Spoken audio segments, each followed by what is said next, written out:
Frères et sœurs, merci et bonjour, bonsoir, selon l'heure à laquelle vous nous suivez. Et nous vous souhaitons la bienvenue à ce temps de qualité qui est un programme qui vous bénit jour après jour. Merci pour votre fidélité, votre amour à l'égard de ce programme, vos conseils, vos suggestions. Que Dieu vous bénisse par rapport à cela. Temps de qualité, nous sommes dans un très grand thème, l'évangile. C'est cela même, prêcher la Bible. Lorsque vous ne prêchez pas l'évangile, vous ne prêchez pas la vie. Vous ne prêchez pas Christ. Vous êtes peut-être dans les histoires de la Bible, mais qui ne produiront pas nécessairement d'impact, parce que l'impact qui est derrière les Écritures, c'est Christ. C'est lui qui est la parole. Partout où vous êtes dans la Bible, cherchez à connaître Christ. Et vous verrez que votre vie va être complètement transformée. Temps de qualité, l'évangile avec le sous-thème sur la position du chrétien à l'égard des malédictions, des liens, des autels, de famille, de toutes ces choses que nous écoutons aujourd'hui. Est-ce que la personne qui est née de nouveau est-elle encore sous les liens, dans la malédiction, possédée par des démons et ainsi de suite? Et c'est cela que nous sommes en train d'étudier déjà depuis quelques 2-3 jours. Nous sommes en train de prendre chacun des versets que l'on a l'habitude de nous présenter pour justifier ce que nous sommes en train de fustiger en ces instants. Nous avons compris la fois dernière, parce que je pense que nous devons vraiment avancer, nous avons compris, selon Ésaïe, chapitre 53, le verset 6, où il est écrit que l'iniquité de nous tous est tombée sur Jésus-Christ. Si tel est le cas, alors pourquoi est-ce que nous continuons à croire que l'iniquité de nos parents sont tombées sur nous? Dès lors que vous êtes en Christ, ce passage d'Ésaïe 53, le verset 6, rentre en activité. Et toute personne qui te dira que, malgré le fait que vous avez cru, sachez-le, que l'iniquité de tes parents soit encore sur toi. L'iniquité de tes grands-parents soit encore sur toi. Il renie simplement le fait qu'à la croix, Jésus a porté l'iniquité de nous tous. Est-ce que vous comprenez que lorsque nous n'avons pas la lumière sur ce que Christ a accompli pour nous à la croix, nous aurons toujours cette tendance soit à retrancher ou soit à ajouter quelque chose à ce que Christ fait. Mais au fur et à mesure que vous avez la révélation de Jésus-Christ dans votre vie, de plus en plus, vous verrez le diable et ses démons de plus en plus petits.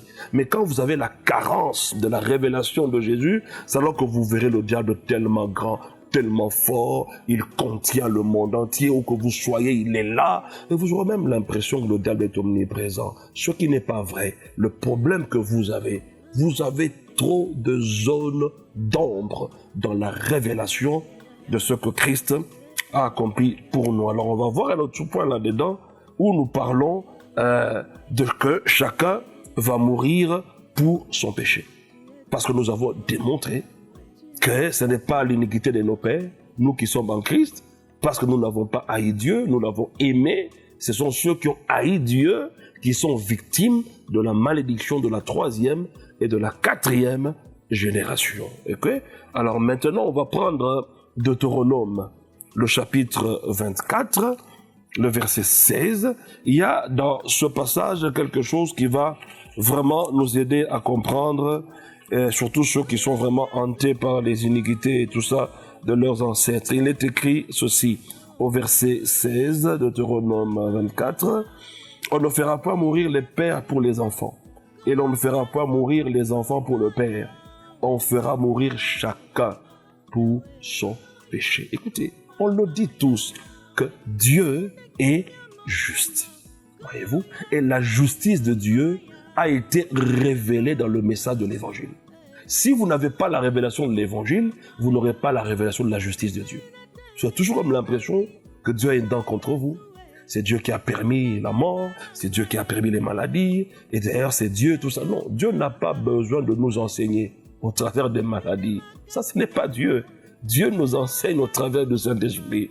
Alors, la religion, le diable profitant, et il a commencé à nous faire croire certaines choses qui ne cadrent pas avec ce que Dieu veut de nous. Donc, Deutéronome nous dit clairement que personne ne doit mourir pour le péché d'un autre, mais que chacun mourra pour son propre péché. Si nous allons dans 2 Rois chapitre 14, vous allez voir qu'il y a un roi dans la Bible, le roi Amathia, qui avait mis en application cette loi. C'était la loi, n'est-ce pas? Dans la loi de Moïse, il y avait cette loi qui interdisait formellement que l'enfant meure pour les péchés du père et vice-versa. 2 Rois, chapitre 14, à partir du verset 1, il est écrit « La seconde année de Joas, fils de Joachaz, roi d'Israël, Amathia, fils de Joas, roi de Juda. Il avait 25 ans lorsqu'il devint roi et il régna 29 ans à Jérusalem. Sa mère s'appelait Johadan de Jérusalem. Verset 3. Il fit ce qui est droit aux yeux de l'Éternel, non pas toutefois comme David son père, il agit entièrement comme avait fait Joas son père. 4. Seulement, les hauts lieux ne disparurent point, le peuple offrait encore des sacrifices et des parfums sur les hauts lieux, lorsque la royauté fut affermie entre ses mains. Remarquez ce qu'il va faire. Il frappa ses serviteurs qui avaient tué le roi son père, mais il ne fit pas mourir les fils des meurtriers. Pourquoi? Selon ce qui est écrit dans le livre de la loi de Moïse, où l'Éternel donne ce commandement. Ah ben c'est un commandement, n'est-ce pas? On ne fera pas mourir les pères pour les enfants, et on ne fera pas mourir les enfants pour les pères, mais on fera mourir chacun pour son péché. Remarquez que le roi Amathia a mis en application cette loi de Moïse, et c'était dans la Sainte Alliance. Alors si déjà dans la Sainte Alliance, Dieu a donné un commandement, que le mal des parents, cela ne devrait pas se répercuter, ou les enfants ne devraient pas vivre les conséquences du mal que les parents ont fait. Si dans la Sainte Alliance, quelqu'un l'a fait, à plus forte raison dans la Nouvelle Alliance, où nous sommes en train de vivre l'accomplissement de Ésaïe 53, le verset 6. Et ne savez-vous pas que la Nouvelle Alliance est meilleure que l'Ancienne Alliance? Si déjà là-bas, Dieu interdisait que les choses se fassent ainsi, alors pourquoi voudriez-vous que dans la Nouvelle Alliance, que les mêmes choses continuent?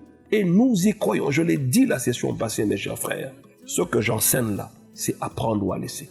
Mais les gens qui connaissent le son véritable de la trompette, qui connaissent la voix de l'Esprit, ils comprendront que Dieu est en train de nous délivrer. Parce que vous aurez compris et vous seriez arrivé à la conclusion que ce que je vivais n'était pas mon partage, mais c'était la ruse du diable. C'était le mensonge de Satan afin que je reste toujours une victime ici sur la terre. Alors on va retrouver toujours dans la Sainte Alliance un passage qui est très aimé par les prédicateurs des liens et des malédictions dans Lamentation, le chapitre 5, où on voit Israël en train de se plaindre des malheurs qui leur arrivent à cause des iniquités de leurs pères qui ne sont plus. Leurs pères sont déjà morts, mais ils vont dire que le mal que nous vivons, c'est à cause de ce que nos parents avaient fait. Voilà pourquoi nous sommes dans le malheur. On va commencer à partir du verset 1. Il est écrit ceci, Lamentation de Jérémie, chapitre 5, verset 1. Donc, souviens-toi, Éternel, de ce qui nous est arrivé. Regarde, vois notre opprobre. Notre héritage a passé à des étrangers, nos maisons à des inconnus. Arrêtons là un moment. Vous allez retrouver quelqu'un dans l'église du Seigneur, au devant de ceux qui ont cru au Seigneur Jésus, qui n'ont pas haï Dieu, qui l'ont aimé, et donc ils ne sont pas victimes des iniquités de leur père. Qu'est-ce qu'ils vont dire? Bien-aimés, remarquez bien que votre héritage est passé à des étrangers, vos maisons à des inconnus. Alors maintenant, il faut prier, entrer dans le camp de l'ennemi, afin de retrouver et de récupérer votre héritage. Entrez dans le camp de l'ennemi. Oui, je veux bien. Rentrons dans la Nouvelle Alliance. Où est-ce que vous voyez les apôtres prier ainsi? Est-ce que votre héritage est entre les mains du diable ou bien c'est l'héritage de Dieu? Comment l'héritage de Dieu peut se retrouver auprès du diable? L'héritage de Dieu est un partage pour nous. C'est ce que nous avons reçu. Ce n'est pas le fruit d'avoir arraché quelque part. C'est ce que Dieu nous a donné de par son amour. Ce ne sont pas des choses qu'on arrache vous avez été bénis de toutes sortes de bénédictions spirituelles. Alors quand vous ne comprenez pas, à la lumière de la rédemption, ce que Christ a accompli, comparativement aux écrits de l'Ancienne Alliance, vous allez tomber dans de gros pièges.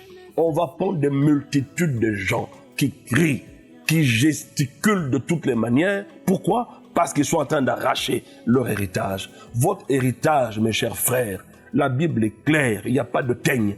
En d'autres termes, les démons ne peuvent pas arriver là, parce que c'est dans un lieu sûr, en Christ. Et en Christ, il n'y a pas de ténèbres. En Christ, il n'y a pas de Satan, il n'y a pas de démon. Le diable ne peut pas aller prendre ce qui est en Christ, pour qu'après, vous allez le combattre et l'arracher. Mais à quoi bon Jésus est-il passé par la croix? Ce n'était pas pour dépouiller le diable, mais il l'a déjà dépouillé. Il l'a livré publiquement en spectacle. Mais qu'est-ce que vous allez faire dans les camps de l'ennemi? N'eût été ce que Christ a fait. Aucun homme sur la terre ne pouvait combattre Satan et le vaincre. La victoire que nous avons n'est pas le fruit de nos prières. Ce n'est pas le fruit de nos jeûnes. Ce n'est pas le fruit de tous les gestes que nous faisons. Voyez-vous? Mais c'est le fruit de ce que Christ a accompli pour nous. Remarquez déjà ici une grosse hérésie pour ceux qui ne comprennent pas la Bible à la lumière de la rédemption. Notre héritage a passé aux étrangers. Quels étrangers? Quels étrangers? Notre héritage est en Christ. La Bible continue. Nous sommes orphelins sans père. Nos mères sont comme des veuves. Nous buvons notre eau à prix d'argent. Nous payons notre bois. Nous sommes poursuivis le joug sur le cou. Nous sommes épuisés. Nous n'avons point de repos. Bien-aimés, remarque bien, quand tu te réveilles le matin, tu te réveilles épuisé. C'est parce que tu es leur cheval pendant la nuit. Même votre eau pour en boire, c'est à prix d'argent. Vous souffrez pour avoir de l'eau, pour manger, ainsi de suite. Vous êtes Non, mes chers frères, quand vous lisez ceci, étudiez-le à la lumière de la rédemption. Verset 6. Nous avons tendu la main vers l'Égypte, vers la Syrie, pour nous rassasier de pain. Il vous dira, mais regarde ta vie. Tu es obligé de mendier à gauche, à droite pour vivre. Parce que ta vie a été enfermée dans une marmite de famille. Ta vie est dans une prison quelconque spirituelle. Alors il faut que tu fasses tout pour sortir de là. Personne n'a fait tout pour sortir de la malédiction où il était. C'est Christ qui a tout fait afin que nous sortions de là. Alors sortez de ces mensonges encore une fois. Quand vous lisez ceci, étudiez-le à la lumière de la rédemption. Pour que je m'habille, il faut que quelqu'un s'habille d'abord. Et les vêtements usés qu'ils voulaient jeter, c'est ce qu'il va me donner. Et les gens ne me donnent que le reste de leur casserole. Et finalement, qu'est-ce qu'on dit? Tu es devenu une poubelle spirituelle. Mes chers frères, tu n'es pas une poubelle spirituelle. Tu es en train de vivre, tu es victime de ton ignorance. Verset 7, on dit nos pères ont péché. Ils ne sont plus. Et c'est nous qui portons la peine de leurs iniquités. Des esclaves dominent sur nous et personne ne nous délivre de leurs mains. Mes frères, lisez bien la vie d'Israël. À chaque fois qu'ils ont été en captivité, c'est à cause de la désobéissance. C'était pas les démons, c'était pas les liens de famille. Alors ne prenez pas quelque chose d'un autre contexte et l'amenez dans un autre et appliquez ces choses à la vie des chrétiens. Ce n'est pas correct. C'est vrai qu'ils le disent. Nos pères ont péché. Ils ne sont plus. Et maintenant, nous portons la peine de leur iniquité. Alors, le Seigneur va répondre à cette lamentation de Jérémie par le prophète Ézéchiel. Au chapitre 18, nous lisons à partir du verset 1, il est écrit « La parole de l'Éternel me fut adressée en ces mots. Pourquoi dites-vous ce proverbe dans le pays d'Israël ? Les pères ont mangé des raisins verts et les dents des enfants en ont été agacées. » En d'autres termes, le mal que les parents ont fait, les enfants sont en train de les vivre. Comprenez-vous que papa bouffe des sucreries, il attrape la carie, au lieu que ce soit lui qui attrape la carie, ce sont les enfants qui vont attraper la carie dentaire. Ce n'est pas logique.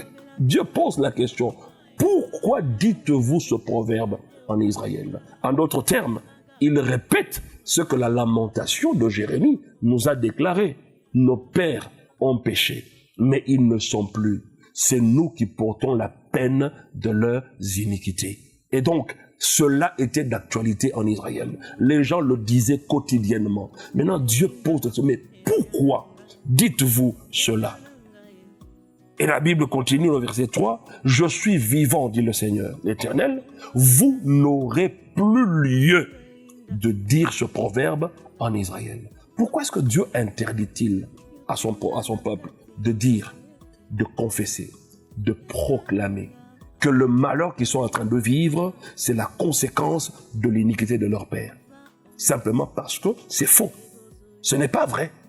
Ce n'est pas vrai.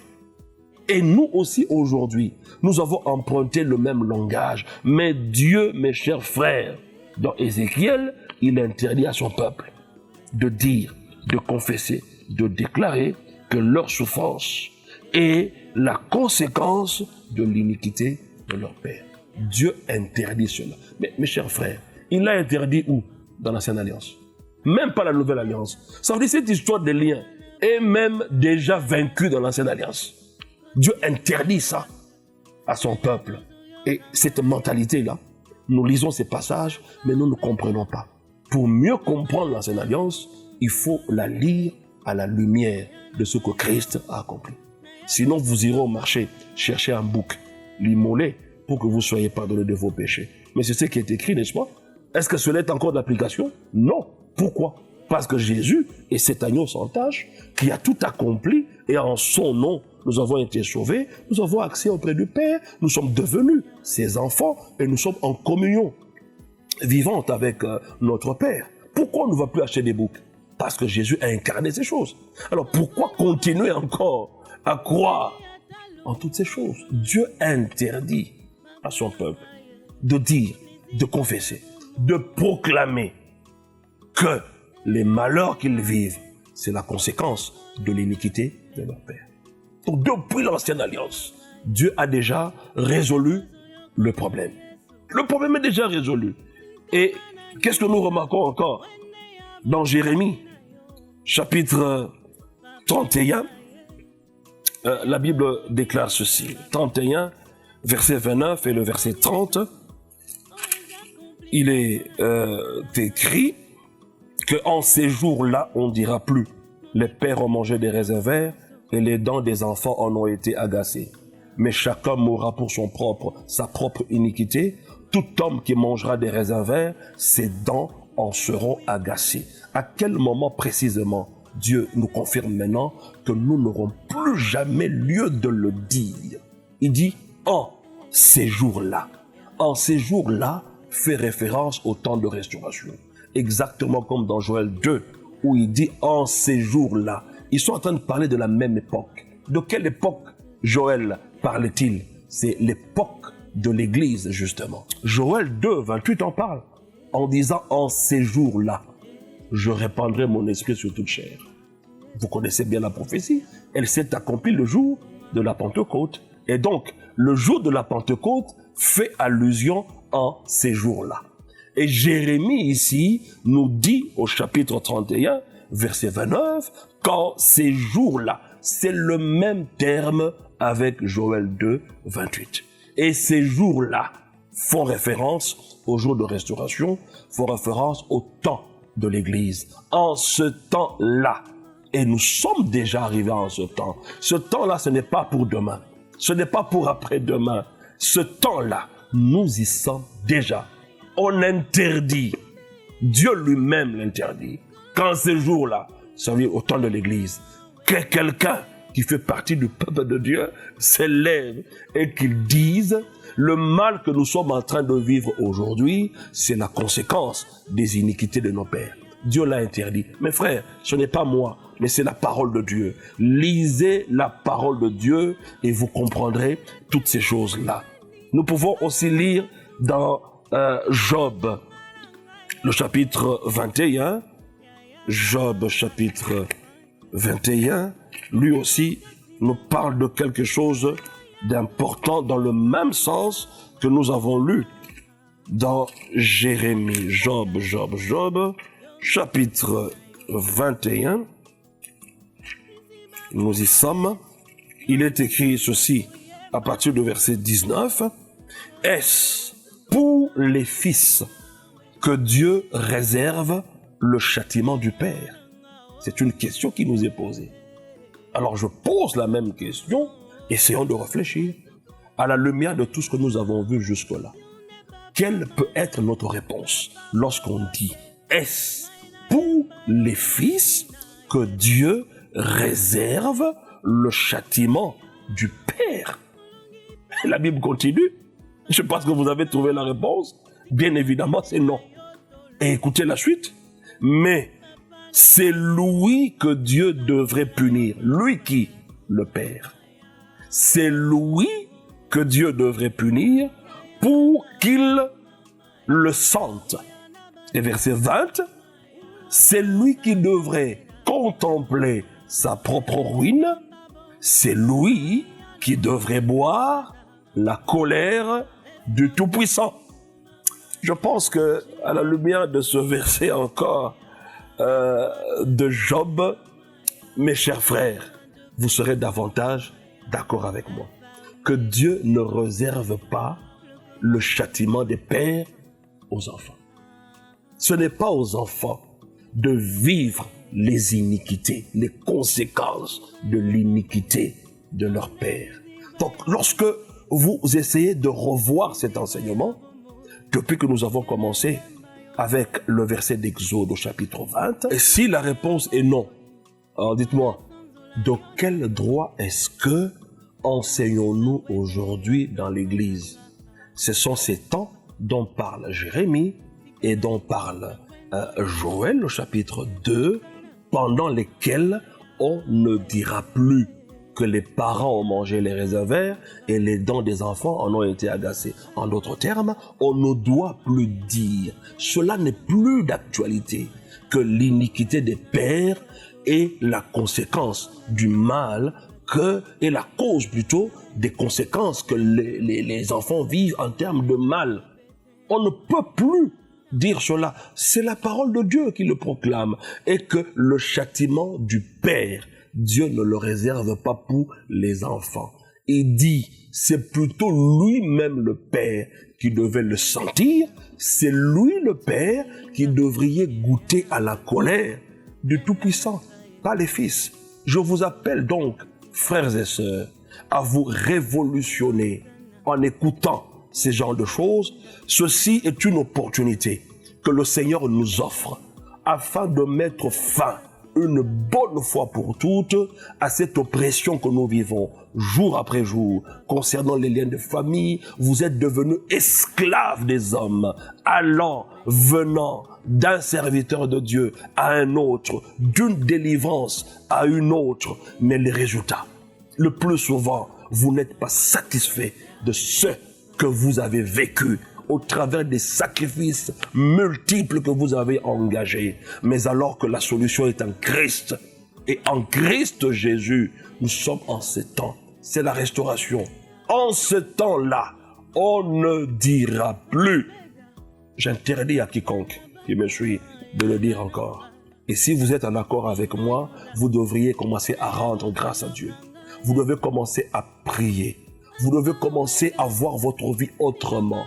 Vous devez avoir maintenant une pensée qui opère au standard de ce que Dieu a fait pour nous au travers de la rédemption. Mes chers frères et sœurs, je suis en train de vous bénir à ces instants. Dans le nom de Jésus, je prie pour que réellement votre intelligence ne soit pas obscurcie à l'écoute de telles vérités. Dans le nom puissant de Jésus-Christ, que la compréhension, la lumière de la parole de Dieu jouisse dans vos cœurs au nom de Jésus-Christ. Je vous bénis, mes chers frères. Jouissez de ces vérités. Vivez-les là où vous êtes. Peu importe ce que vous voyez. Vous n'êtes pas ce que vous voyez, mais vous êtes ce que Dieu a dit que vous êtes. Au nom de Jésus, que cela soit d'application. Je vous bénis, mes chers frères, et je vous fixe rendez-vous à la session prochaine. Que toute la gloire revienne à notre Dieu, dans le nom de Jésus-Christ. Amen. Papa nangaye, naya bozobi kisa babeli nyonso. Baka nyonso, o eza compliqué pona yo ezalaka te.